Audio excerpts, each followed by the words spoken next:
Как, не меняя звукоснимателя, сделать из такого звука такой звук.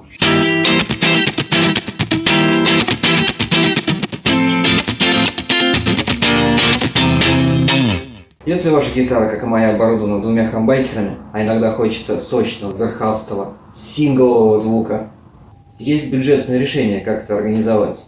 С вами Починикус. Сегодня я покажу, как внедрить свою гитару в сплит-койл, она же отсечка. Для этого может использоваться отдельный маленький переключатель где-нибудь вот тут вот, или вот тут. Либо, как в моем случае, потенциометр с пуш-пулом.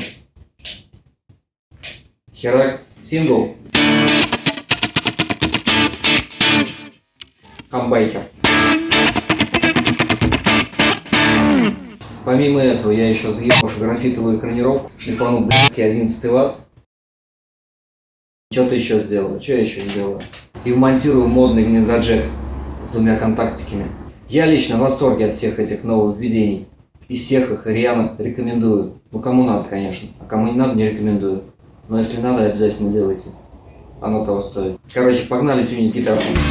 Начнем с распаковки. Пришла долгожданная коробочка из города-курорта Самара в город-курорт Кабулете.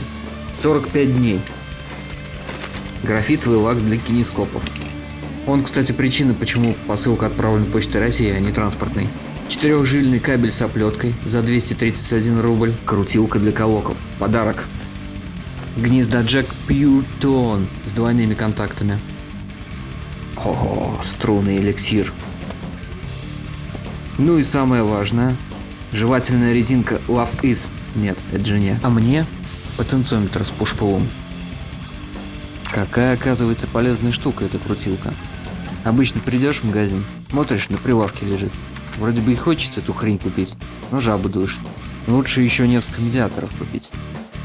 А тут делаю заказ и смотрю, подарок можно такую хрень выбрать. Грешно не согласиться.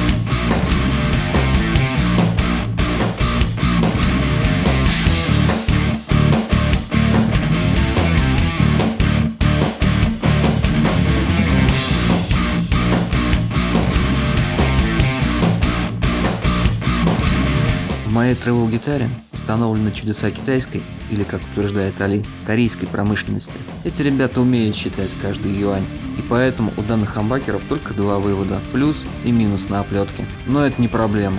Для этого я прикупил специальный 4-жильный кабель с оплеткой за целых 231 рубль. Был бы я помоложе, выдернул бы такой проводок из какого-нибудь хлама. В старых компах был подходящий кабель. От сидюка к звуковой по нему шел аналоговый сигнал. Вскрытие показало, что маленькие китайские ручонки припаивают северную катушку к минусу, а не к плюсу, как все нормальные пацаны. Северная – это та, которая ближе к грифам. Так что я, недолго думая, решил оставить полярность и последовательность датчика, как было, дабы не было потом геморроя согласования фазы с бриджом. Но вернемся к этой особенности немного позже, на этапе распайки. Конечно, для изолирования этих проводков правильнее было бы использовать термоусадку. Но то, что в наших краях я нашел изоленту, уже можно считать успехом.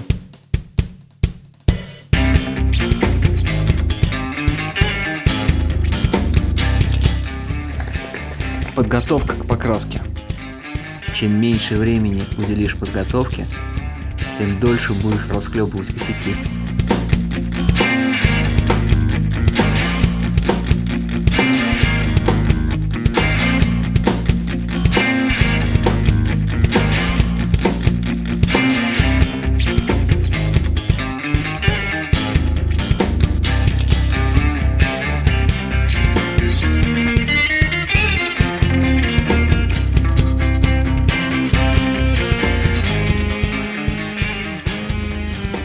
Перед нанесением графита настоятельно рекомендую произвести подготовку поверхности путем тотальной зачистки. иначе адгезия не придет.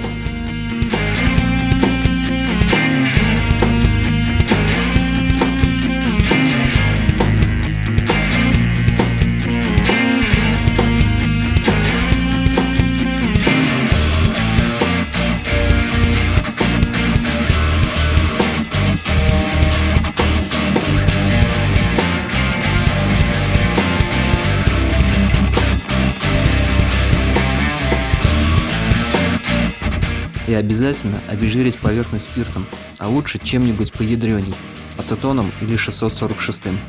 Покраска. Дело нехитрое и приятное. Покрывать нужно множеством слоев, дав предыдущему слою немного схватиться, чтобы избежать потеков. Количество слоев выбирайте индивидуально. Я вылил весь баллон на одну гитару, но уверен, это избыточное количество. Думаю, один баллон можно было растянуть на пару гитар. Проверка сопротивления. После полного высыхания лака на крышечке получилось 370 Ом. Внутри отсека 900 Ом. До гнезда джека 1100 Ом. Думаю, вполне достойно. Пишите в комментариях, это норм или не очень. Распаковка после покраски. Упаковывай, не упаковывай, все равно немного графитовой краски попадет туда, где и быть не следует. Излишки легко удаляются спиртом, но есть нюанс. В моем случае излишки графита удаляются с излишками казахского лака со строительного рынка, которым моя гитара была покрыта после переделки. Хорошо, что на топе деки я не счищал полностью родной лак, а ему-то спирт нипочем. Оставлю за кадром несколько часов сошкуривания говнолака и последующей полировки носком с зубной пастой, в результате чего поверхность топа была доведена до состояния бабушкиного шифонера, чему я безмерно счастлив. Так что лучше учитесь на чужих ошибках и заранее проверяйте гитарный лак на растворимость спиртом. Это получается гитара для трезвенника. Время лудить и паять. Кстати, луди – это пиво по-грузински, так что глагол «залудить», видимо, имеет кавказские корни. Пока лапки ковыряются с проводочками и паяльником, давайте отвлекемся немного на матчасть. Вот такая схема должна была у меня получиться теоретически. 5 режимов работы. Бридж, бридж-нек, бридж и половина нека, нек с отсечкой. Гнезда джек Pure Tone с двойными контактами. Главное не перепутать с Pure Tone. Это тот, что по умолчанию установлен на твою китайскую гитару и беспрерывно щелкает и хрустит, как снег под ногами. Оригинальная схема распайки гитары выглядит вот так. Классические 3 режима работы. Щелк, щелк, щелк. Но обратите ваше внимание, что северная катушка подключена на массу. И если у вас есть объяснение, нахуя китайские корейцы сделали вот так, поделитесь, пожалуйста, в комментариях. Далее я выкинул старую проводку некового датчика и запилил новенький 4-жильный кабель за 231 рубль, попутно махнув тоневый потенциометр на потенциометр с пуш-пулом. Получаем желаемые 5 режимов. Бридж, бридж-нек, бридж и половина нека, нек с отсечкой. Но есть нюанс. У меня отсекается северная половинка нека вместо южной. После того, как все сделал, понял, что последовательность катушек можно было и поменять, не меняя фазы. Верхняя катушка имеет сердечники другой формы и расположена дальше от бриджа, то есть амплитуда струны там поболее будет. Но теперь дождусь, когда мне приедет долгожданный ARB Nocrail в бридж, и там уже поэкспериментирую с распайкой. Да и возможно фазу придется инвертировать. Благо теперь нет необходимости разбирать датчик, просто надо перепаять несколько проводов. Пишите в комменты, кто что думает, есть ли разница, какую катушку отсекать и нужна ли отсечка на бридже. Я вот не понимаю, нахрена мне нужен сингл в бридже, да простят меня телекастеры фаги. В моем представлении идеальный телекастер выглядит вот так. И пока гитара разобрана, заодно порешал 11-й лад, который в последнее время вылез и начал изрядно меня доставать. В качестве чекера можно использовать любой ровный предмет подходящего размера. В моем случае это бита от отвертки. Главное проверить заранее свое мерило ровности на ровность. У моей отвертки ровными оказались только 2 плоскости из 6. Закатника у меня нет, зато в мультитуле есть напильник, а у жены пилочки для ногтей. Этого вполне достаточно.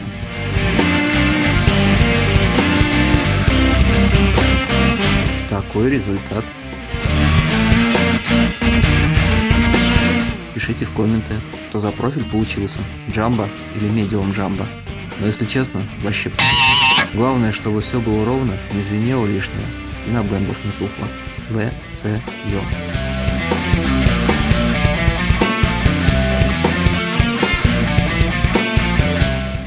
эликсир. Не потому, что я такой богатый, потому что экономный. Разумное потребительство.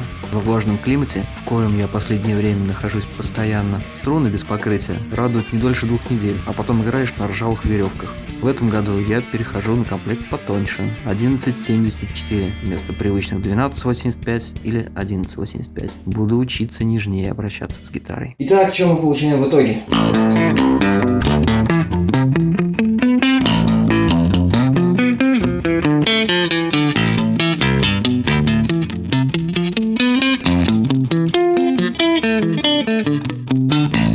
Вот так же сжала гитару до экранировки. Вот так стало после. И на слух, и по уровню очевидно, что разница просто колоссальная.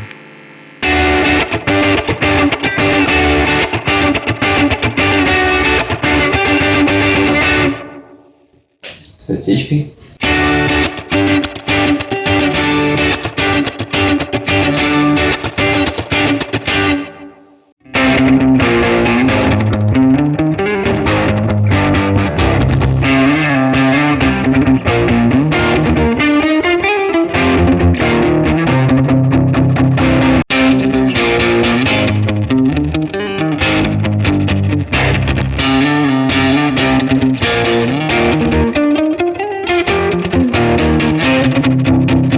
Или вот это вот наше.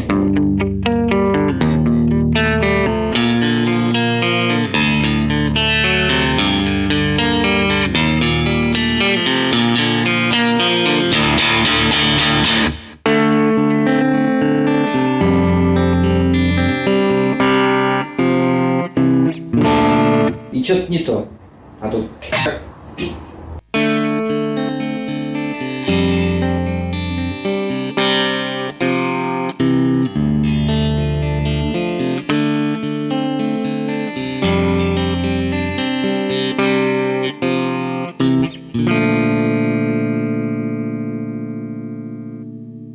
Спасибо, что досмотрели до конца. Я надеюсь, что было интересно, а кому-то еще и полезно.